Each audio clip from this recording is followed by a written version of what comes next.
What's poppin', T Squad? It's your girl Keisha, and I'm here with tonight's All Tea All Shade Love and Marriage Huntsville Season 3 Episode 1 review. So I told you guys I would keep you abreast on behind the scenes tea on my upcoming film, Paper Heart. Today we had our first table read. I'm so excited. We're getting closer to filming. Filming begins in September. I cannot wait. If you guys want to see a little clip of the table read, you can head over to my Instagram, either the Keisha Irvin Instagram page or the Color Me Pink channel Instagram page to see some footage. If you don't know, my leading man is Don from Black Ink Crew Chicago. He was there for our table read. Shout out to my lead actress. Her name is Kristen Clark. She'll be playing Scotland. Don will be playing a character by the name of Knight. Shout out to Robin. She will be playing Lennon. And shout out to Maybach Music Group artist Yada. He will be playing Murda. So like I said, head over to my Instagram page to check out a behind the scenes tea clip of my table read today. Okay, now let's get into tonight's episode. So Carlos King's Love and Marriage Huntsville is officially back for season 3, and they picked up exactly where they left off. Not one crumb was left off the goddamn table. We ate, and we ate good. So we start off tonight's episode with Marceau. He can't start on Scott Manor because of the constant rain.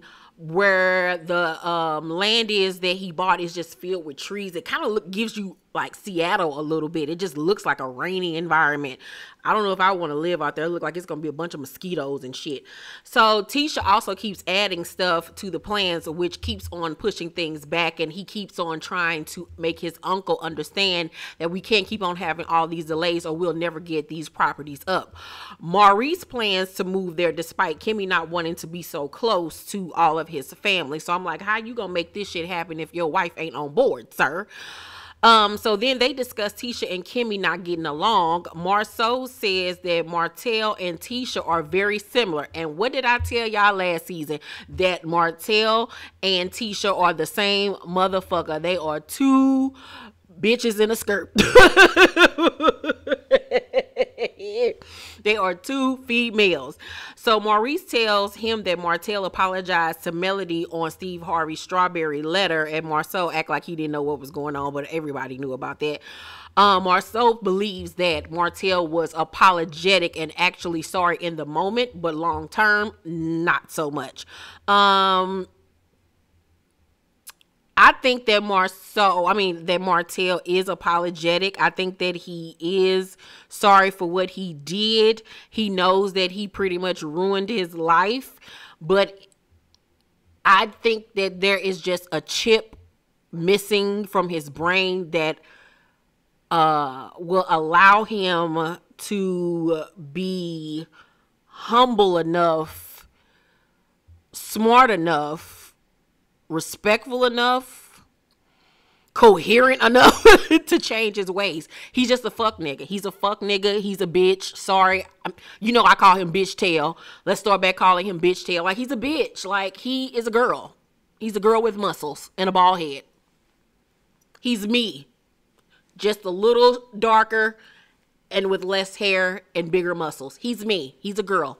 So Melody serves us her first confessional look, and she was giving me Nancy Kerrigan 1994 Winter Olympics. I hated it. I absolutely detested that blue and white monstrosity with that blue big ass bow. No, that was no, ma'am.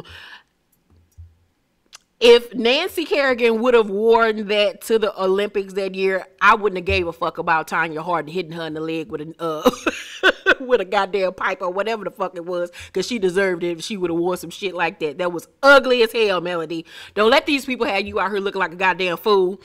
So Destiny comes by Melody's house to visit her. They sit down and talk, and Melody basically says that, you know, at this point in her life, she knows what she does and does not want after, you know, surviving Martell. So Destiny tells her that she and Kimmy went out to lunch, and that Kimmy brought up whether or not she and LeBrick are good. I know his name is LeBarick, but I refuse to call that man LeBarick. His name is LeBrick. Either one is just atrocious, but yeah, that man name is LeBrick.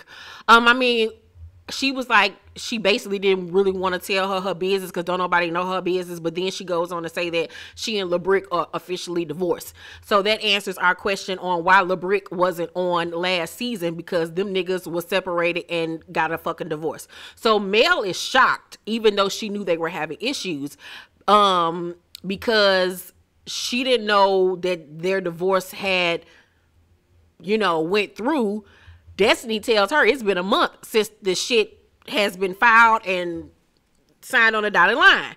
So Mel is like, damn, like, that's not cool. Like, you ain't even told me none of this. Like, what the hell is going on here? So Destiny was like, I was trying to be there for you in your moment. And Mel was like, I wasn't going through nothing in the past month. Like, really, Destiny? Like, really, girl? If I was Mel, would I feel some type of way? I would feel a type of way, but I'm built different because I don't be caring about other people's lives. I just don't. If it was one of my best friends and she went through a divorce, and a month later I find out about it, I would be like, damn, you know, you could have told me. But if my friend felt like she just wanted to deal with it on her own and collect herself before she started telling people, I would give her that. But I wouldn't even feel that big of a deal about it. You know, my main concern would be you and making sure you're okay, you know, regardless.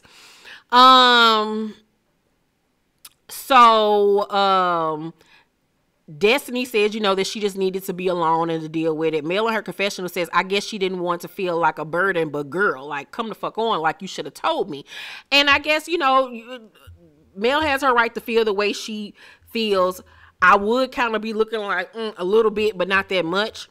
So in Mel's second confessional look, she has like this really fiery red curled bob with this off the shoulder little bandage dress. It was a better look than the Nancy Kerrigan. I really wasn't really feeling Mel with the red hair. She's just a blonde to me. Like, I love Mel when she has her bobs or when she just got her short do. Like, that's the best looks for her. Like, cause she just is so tall and statuesque with that long neck of hers. Short hair is just her thing. Like, that's just the jizz for her. So, Kimmy visits Marceau at his office to give him his meal preps because he's working a lot and Tisha is working and doing school or whatever the hell she doing. So Kimmy's been doing his meal preps. Kimmy came to the office looking kind of sexy. I was like, where you going? Who you trying to be cute for? Okay, Kimmy, better get it together. I know she ain't trying to look cute for Marceau because nobody want that nigga. So we learned that Kimmy is also a professional caterer. I'm like, what the fuck can't Kimmy do? Like, we find something new about Kimmy ass every fucking season. So Marceau wants her to plan a surprise party for Tisha graduating. And she was like, absolutely not. Like, what the fuck? And who the fuck do you think I am? I'm already being your damn wife, your second wife, cooking meals for you. Like, what the fuck is going on? So then we cut to Tisha. She up here giving us fashion from Electric Boogaloo. I'm like, where is you going with this 80s get up? She looked a mess, child, with that side ponytail, looking like Skipper, Black Skipper. And then here come her cousin named Kiki, who looked like a nigga with a dress on. I was like, she was giving us 80s realness too. I'm like, where are they going with these horrible fashions? I just didn't understand it, child. So her and her cousin Kiki sitting up here looking a mess. I'm not going to even call her cousin Kiki. Her cousin name is Kevin. Because that bitch is a nigga. So Tisha and Kevin sitting down talking. And Tisha say that she no more so is planning something for her. And so Kevin asks her, does she think that Kimmy will come? And Tisha was like, you know, we have to be around each other because our husbands are brothers and they're best friends. But, you know, I just don't ask her nothing about Scott Manor anymore. With Kimmy, I'm over everything. And I was like, you're not over everything. So stop it with the foolishness. this. And I don't want to deal with a whole nother season of Tisha playing the victim and acting like Kimmy did something to her old ass. So it's something on my nose. I don't know if it's a makeup bristle, hair or something on my nose. Anywho, so Tisha in her confessional, it was giving me Tin Man realness. It was cute for what it was. I ain't really feel them Shirley Temple curls on the front of her hair. Like, they should have been pulled out some, but it was a cute look overall. I give it about a 7.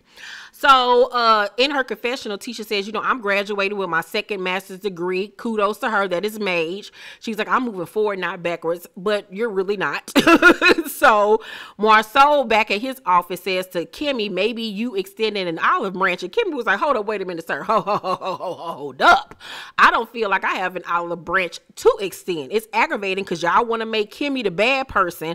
Then all of a sudden you come crawling back asking, can you help me cook? Can you help me do this? Can you help me do that? Where's all the people that were bashing Kimmy?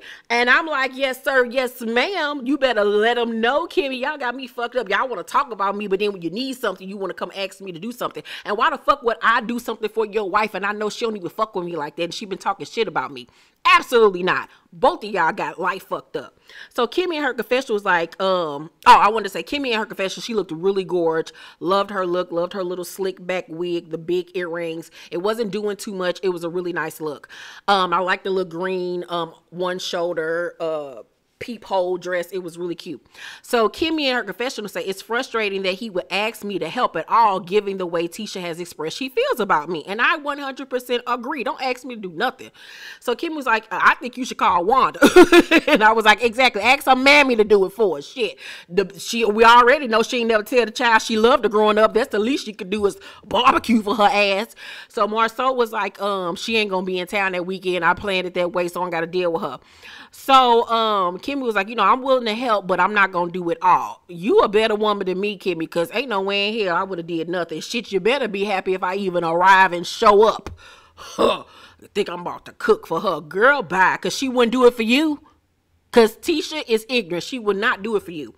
So Martell is up here still dressing like Django Unchained with his confessional looks. I don't know why he continues to serve a slave master realness. I don't like it. This is not 12 years a slave, nigga. So he visits Destiny at her beauty supply store, and she asks how the kids are, and he says it was Milani's first day of school. Now, if you all remember, he made a post on Milani's first day of school on Instagram saying how happy he was for her and that he got one more to go, officially confirming that he had a 5th child, and that 5th child was with his jump off Ariane. So she brings it up. She asks about, you know, the IG post. And he was like, you know, Mel has moved on with her life. So Martell now, I'm going to claim all my kids. And I don't know why this nigga continues to talk about himself in the 3rd person. Anybody that talk about themselves in the 3rd person is a psychopath, and you better run. So I was like, okay, you want to claim all your kids now. But that wasn't the post to all of a sudden go to the world and, you know, finally come out with the fact that you have a 5th kid. Like, I would have felt some type of way too if I was male. So Destiny was like, you know, the lack of empathy is jarring, like, cause he's crazy. He don't know limits and boundaries and right and wrong and decency and undecency. Like, that nigga is a fucking weirdo, bro. So he brings out these products that he want to put in her store. But she was like, do you own these products? And he was like, nah, I'm going to be the owner. I'm going to have, you know, a stake in the company or whatever. I'm just trying to make sure that I don't do anything until my divorce is final. And Destiny's like, but your divorce been final. Like, what you talking about? And I'm like, is these products Ariane's?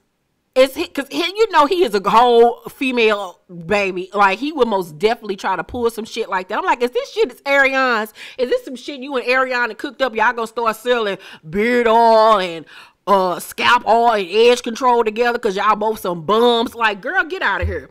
So Destiny in her confession was like, apparently Mel was the brains behind the business for him to be moving like this.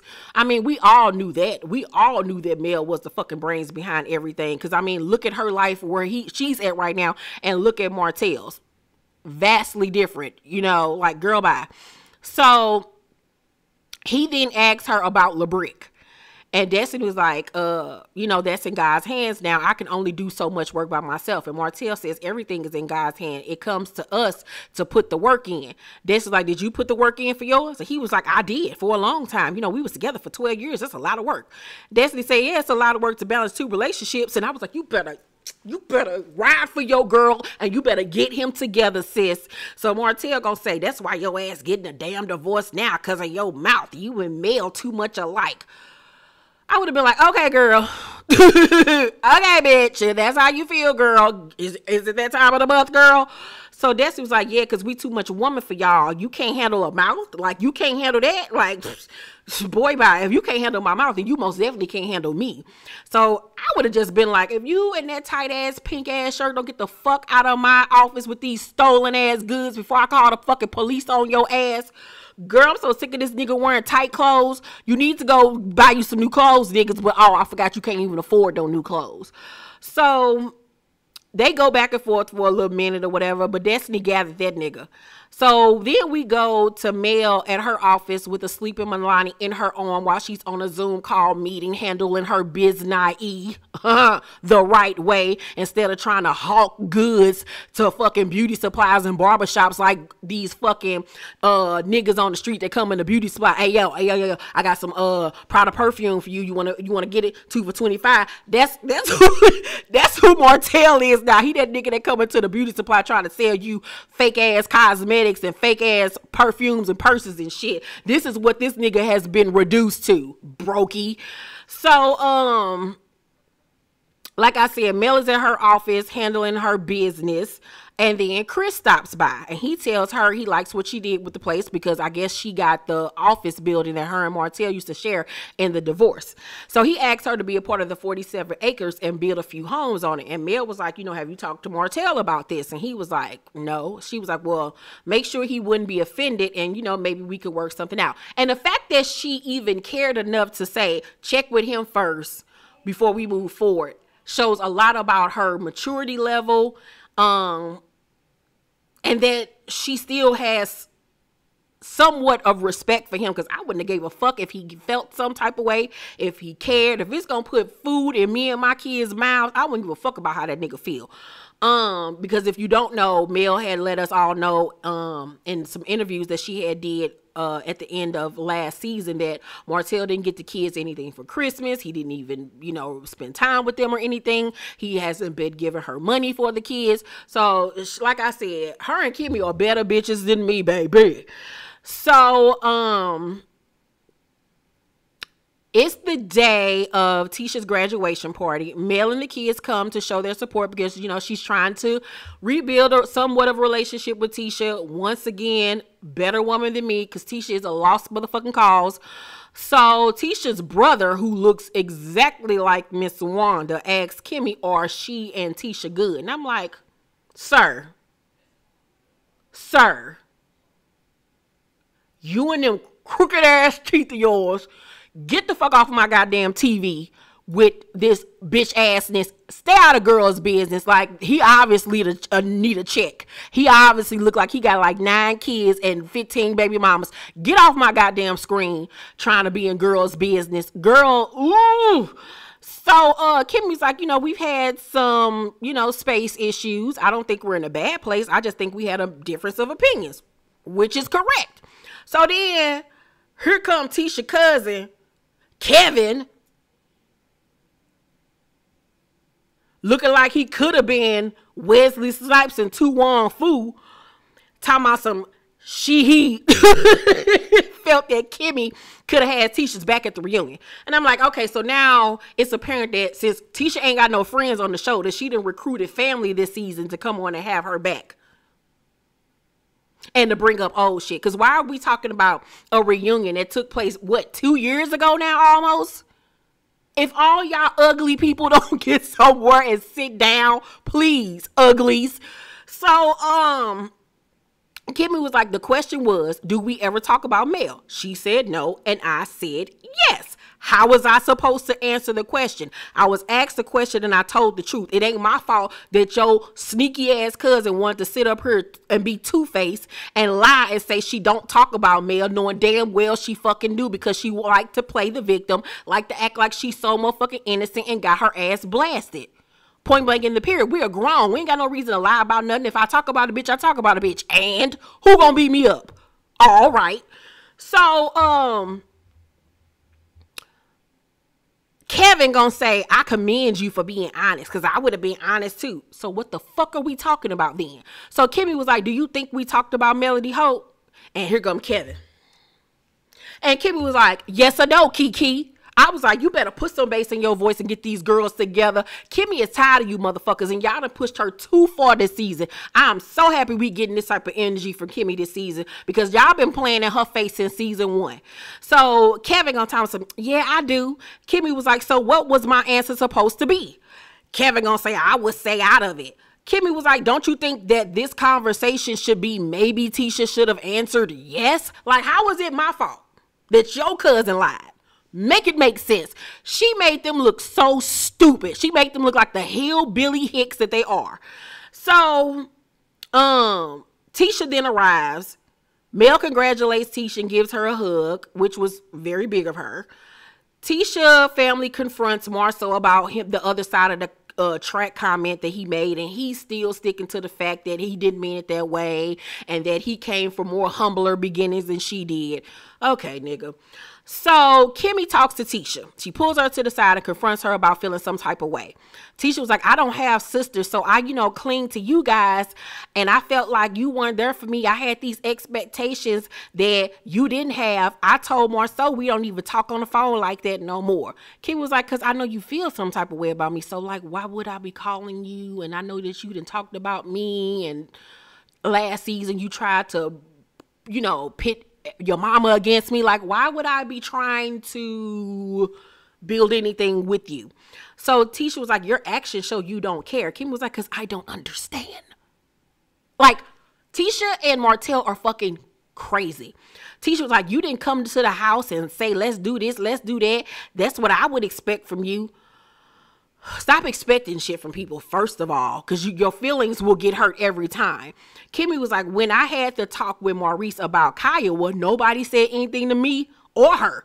This girl called me every trick hole in the book, and no one came to my offense. So what you're requiring of me, I didn't receive from you either. And I'm like, exactly, bitch. And then we found out last season that not only did you not have my back or come to my defense with Kiowa, but you kiki with Kiowa about everything and co-signed everything that Kiowa was saying. They showed us the unseen clip of when Kiowa came to Tisha's house and was talking about Kimmy, and Tisha ass was fucking agreeing. So how the fuck you gonna sit up here and say you got an attitude with me about some shit when you was sitting up here co-signing with a bitch that don't like me, made it clear she don't like me, said I was cheating with her husband, this, that, and the third, but then you want me to have your back? Girl, make it make sense.